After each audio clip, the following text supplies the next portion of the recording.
Hey, and welcome back. So glad you're here.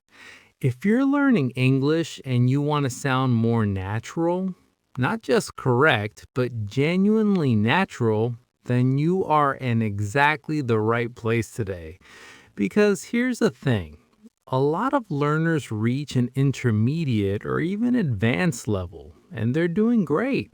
Their grammar's solid, their vocabulary's growing, but there are still these small, sneaky little phrases that immediately stands out to a native speaker. Not because they're rude or anything, but because native speakers just don't say them that way. And nobody ever told you that. So today, we're fixing that. We're going through 5 of the most common English mistakes that non-native speakers make, and more importantly, we're going to look at what native speakers actually say instead. We've got a lot to cover, so let's get right into it. Starting with mistake number 1. Mistake number 1, saying I am agree. Now, this one is super common, especially among Spanish, French, Italian, and Arabic speakers, because in those languages, agree works more like an adjective. So it feels totally logical to say, I am agree. But in English, it sounds really off to a native speaker. Here's why. Agree is a verb in English. It's an action. You don't describe a state of being with it, you do it. So you never say, I am agree, you say, I agree. Full stop. Simple, right? But let's make it even more useful. Here are some natural ways native speakers express agreement. I agree with you on that. That's a good point. I totally agree. I agree that we need more time. And if you want to be a little more formal or emphatic, I strongly agree with this decision. See how agree just stands alone as a verb? No am, no is, no are. All right, on to mistake number 2. And this one is so common. It's the phrase discuss about something, as in, let's discuss about the problem, or we need to discuss about the budget. I hear this all the time, and I completely understand where it comes from. In many languages, the verb for discuss naturally takes a preposition, so your brain just fills one in. But here's the deal. In English, discuss is what we call a transitive verb, which is a fancy way of saying it takes a direct object without needing a preposition in between. So the preposition about is actually redundant. It's extra. It doesn't belong there. The correct version is simply, let's discuss the problem. We need to discuss the budget. Can we discuss your proposal? Now, here's where it gets a little interesting, because talk is different. You can say talk about. Let's talk about the problem is perfectly fine. So the trick is to remember, talk about something, discuss something. Know about after discuss. Okay, mistake number 3. And this might be my personal favorite because it trips up so many people. And it has to do with adjectives ending in ed and ing. I'm talking about the difference between saying I am boring versus I am bored. Now, if you accidentally say I am boring when you mean to say you're not having fun, well, you might accidentally insult yourself, because I am boring means that you are the boring one, that other people find you dull. But I am bored means that you feel unstimulated. You're the one experiencing the boredom. The rule here is actually pretty consistent once you know it. Adjectives ending in ing describe the thing causing the feeling. Adjectives ending in ed describe the person experiencing the feeling.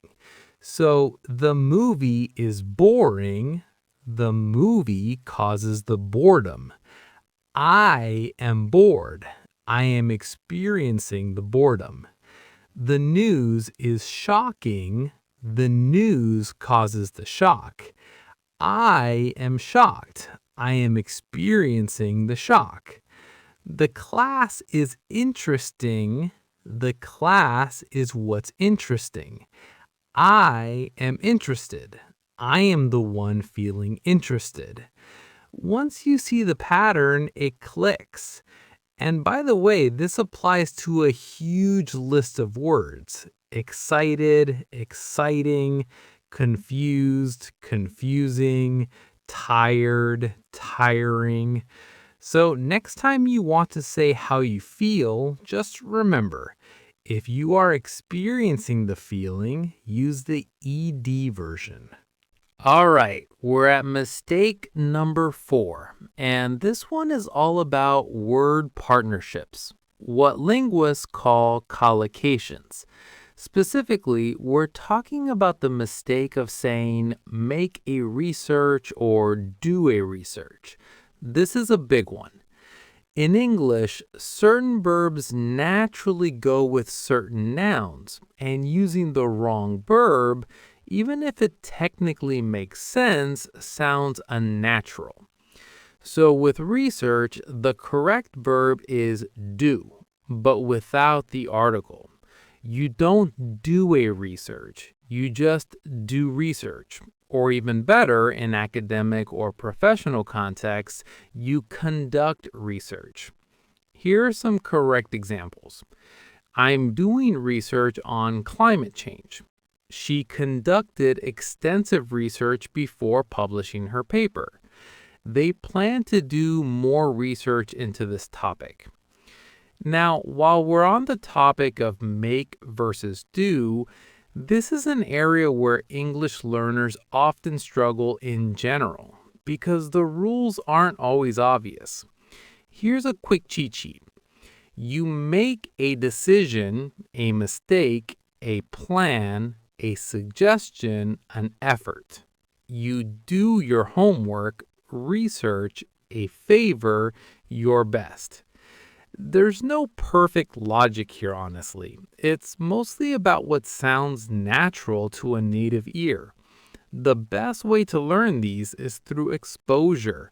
Read, listen, and when you come across a make or do phrase, just take note of it. And here we are, mistake number 5. This one involves two small words that cause enormous confusion: since and for. Specifically, the mistake is using since with a period of time. For example, I have been living here since 5 years, or I haven't eaten since 3 hours. That sounds unnatural to a native speaker, and here's the simple reason why. Since is used to talk about a specific point in time, a moment when something started. For is used to talk about a duration, a length of time. So think of it this way. Since answers the question, since when? And the answer is always a specific moment. Since Monday. Since 2019, since I was a child. For answers the question, for how long? And the answer is always a length or amount of time. For 5 years, for 3 hours, for a long time. Let's look at some correct examples. I have been living here for 5 years. That's a duration, so we use for. I have been living here since 2019. That's a specific point in time, so we use since. I haven't eaten for 3 hours. Duration, use for. I haven't eaten since breakfast. Specific point, use since. See how that works? Once you understand the distinction, point in time versus duration, this becomes so much easier. Okay, so let's do a quick recap before we wrap up, because I want these to stick. Mistake 1, don't say I am agree. Just say I agree. Remember, agree is a verb. It does its own work. Mistake 2, don't say discuss about something. Just say discuss something. Talk about, discuss. No preposition needed. Mistake 3, watch your ed and ing adjectives. I am bored means you feel bored.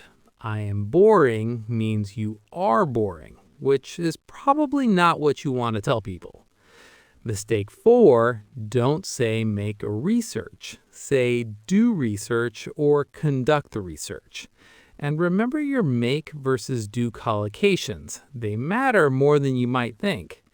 And mistake 5, don't use since with a duration. Since 5 years should be for 5 years. Since marks a moment in time. For marks a length of time. Now, here's what I really want you to take away from today. Learning a language is genuinely hard. And the fact that you're here, actively working to improve, trying to understand the subtle things that make English feel natural rather than just technically correct, that puts you way ahead of the curve. These 5 mistakes, they're not signs that you're bad at English. They're signs that you learned English from textbooks and classrooms that didn't always teach you how real native speakers actually talk. And that's not your fault.